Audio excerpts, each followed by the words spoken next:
युद्ध उन्होंने हार दिया है। पता चला कि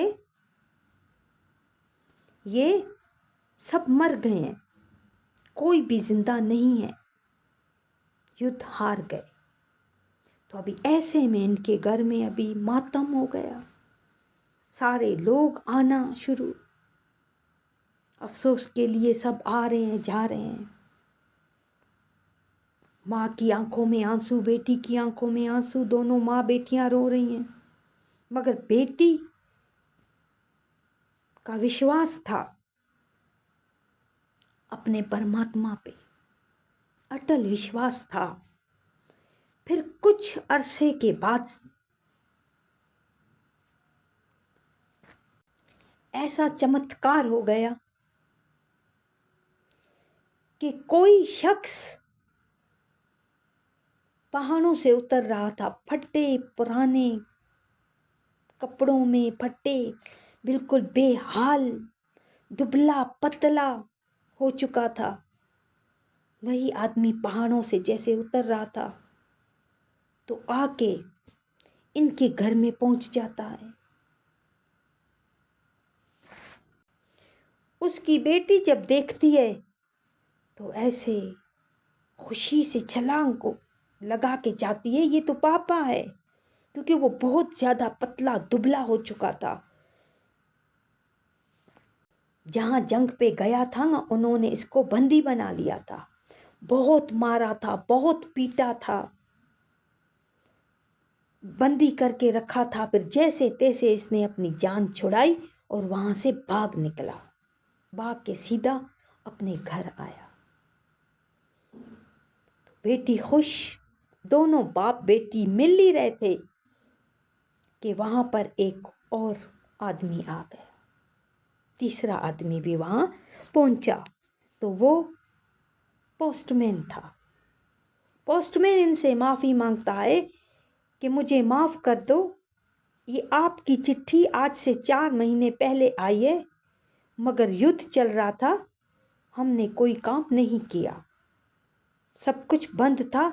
ये चिट्ठी आपकी 4 महीने पहले डाकिया में पड़ी रही, ये आप अपनी चिट्ठी ले लो, मुझे माफ़ कर दो। तो जैसे चिट्ठी लड़की के बाप को देता है तो लड़की का बाप चिट्ठी खोलता है, देखता है कि इसमें आखिर लिखा क्या है। देखता है वहाँ लिखा क्या हुआ है।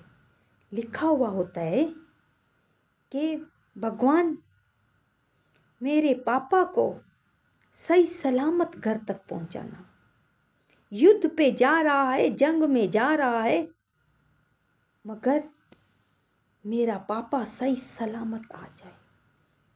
और वही चमत्कार अपने आप को देखकर हैरान हुआ कि मैं कैसे वहाँ से निकला, कैसे अपनी जान बचाई और घर तक पहुँचा हूँ अपनी बेटी की अरदास पे, अपनी बेटी की प्रार्थना पे, विश्वास कि पहाड़ पे भगवान बैठा है और वो मेरी सुनेगा।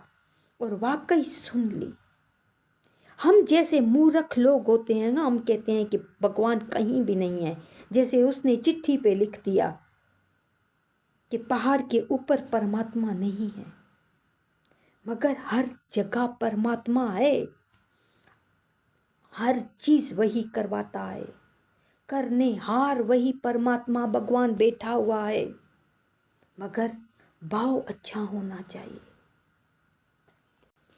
मांगने का ढंग आ जाएगा तो परमात्मा सब कुछ देता है। उस छोटी सी बच्ची ने पहले प्रार्थना की कि हमारी गरीबी दूर हो जाए, और गरीबी दूर होने के चक्कर में जो जॉब मिली तो वो उसको मौत के चक्कर में ले गई। मगर उसकी बेटी ने परमात्मा से शिकायत नहीं की। क्यों? क्योंकि छोटे बच्चे जो होते हैं उनका दिल साफ होता है। इसीलिए परमात्मा कहते हैं कि तुम लोग भी छोटे बच्चों की तरह रहो। जैसे छोटे बच्चे होते हैं साफ दिल के, हमारे दिल में कई शिकायतें, कई मेल पड़ी हुई है, और हम प्रार्थना करते हैं, फिर हम कहते हैं कि हमारी प्रार्थना पूरी नहीं हो रही, हमें कुछ मिल नहीं रहा। हमारी परमात्मा प्रार्थना सुनता ही नहीं है, हमारे साथ है ही नहीं, मगर परमात्मा हर जगह पे साथ है। हम अपने आप को देखें, अगर कोई मामूली सा कोई गलती कर लेता है ना, तो उसकी गलती हम सारी ज़िंदगी याद करते रहते हैं। सारी ज़िंदगी अगर मामूली सी कोई चोट पहुंच जाए, यहाँ पर इतना बड़ा दिल, खुशी मांगी थी घर के लिए, बाप पहुंच गया युद्ध में, मगर शिकायत नहीं। हम लोग हर वक्त हर किसी की गलतियों को निकाल निकाल के शिकायतें, वो पुरानी पता नहीं किस वक्त की गलती है, वो भी आज तक याद है। कोई मिलेगा तो तीर मारेंगे कि आपने भी ये गलती की थी, मगर गुरु जी समझाते हैं कि रिश्ते एक किताब की तरह होते हैं, गलती एक पन्ने की तरह होती है। कभी गलती हो जाए तो पन्ना फाड़ दिया करना, पन्ना फाड़ देना, मगर उस पन्ने के चक्कर में पूरी किताब मत खो देना। गलती है ही नहीं, ना कोई गलती है, ना कहीं किसी की गलती देखो, क्योंकि जो कुछ भी हो रहा है वो परमात्मा की मर्जी से हो रहा है। हमें सिर्फ शिकायतें, बस भगवान से शिकायतें, दुनिया से शिकायतें, सिर्फ शिकायत ही शिकायत है। क्यों? क्योंकि इस दुनिया में रहना चाहते हैं हम, हमें सारी पदार्थ चाहिए, हर एक सुख चाहिए, सुखों के पीछे हम भाग रहे हैं। प्रार्थना क्यों करते हैं हम? कोई सुख लेने के लिए, अपने लिए सुख, फिर अपनों के लिए सुख चाहिए, इसीलिए प्रार्थना होती है कि मेरा ये बंदा जो है बहुत दुखी है, इसको सुखी कर दो। मगर गुरु जी कहते हैं नहीं, हर कोई अपना फल खाएगा, इस धरती पे जो बोया है वो खाएगा। ये मत सोचो कि नहीं खाना पड़ेगा, मगर खाना पड़ेगा। जितना भी करो, दुखे दिन जिसको भुगतना है वो भुगतेंगे। जैसे उस आदमी ने, गरीब आदमी ने बेटी की प्रार्थना पे